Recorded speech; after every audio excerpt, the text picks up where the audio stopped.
திருப்படல்கள் 86 1 6 முடிய. ஆண்டவரே, எனக்கு செவிசாய்த்து பதிலளியும். ஏனெனில் நான் எளியவன், வறியவன். என் உயிரை காத்தருளும். ஏனெனில் நான் உம்மீது பற்றுடையவன். உம் ஊழியனை காத்தருளும். நீரே என் கடவுள்.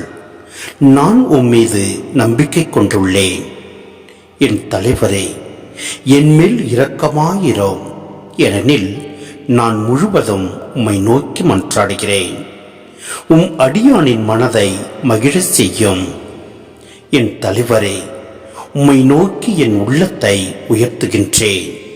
ஏனெனில் என் தலைவரே, நீர் நல்லவர், மன்னிப்பவர். உம்மை நோக்கி மன்றாடும் அனைவருக்கும் பேரன்பு காட்டுபவர். ஆண்டவரே, என் வேண்டுதலுக்கு செவி கொடும். உம் உதவியை நாடும் என் குரலை கேட்டருளும்.